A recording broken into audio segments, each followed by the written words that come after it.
and that my father was away preaching.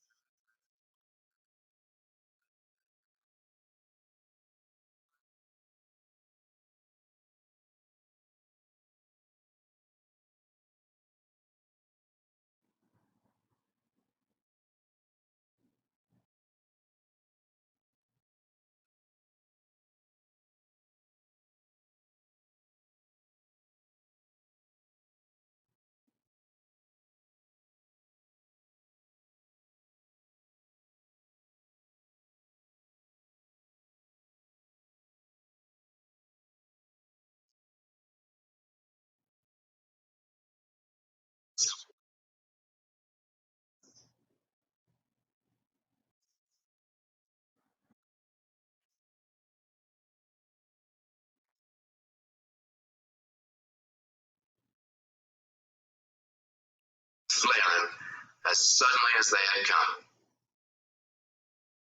My father was enraged when he returned. He decided to wait until I was born, which would be soon, and then the family would move. I'm not sure why I made this decision, for he was not a frightened Negro, as most then were, and many still are today.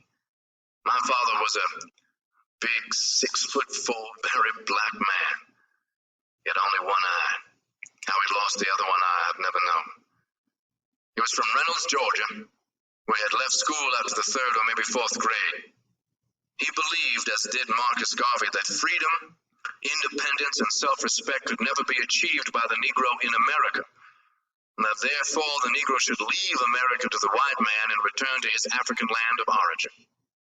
Among the reasons my father had decided to risk and dedicate his life to help disseminate this philosophy among his people was that he had seen 4 of his 6 brothers die by violence, 3 of them killed by white men, including one by lynching. What my father could not know then was that of the remaining 3, including himself, only one, my Uncle Jim, would die in bed of natural causes. Northern white police were later to shoot my Uncle Oscar, and my father was himself to die by the white man's hands. It has always been my belief that I too will die by violence. I have done all that I can to be prepared. I was my father.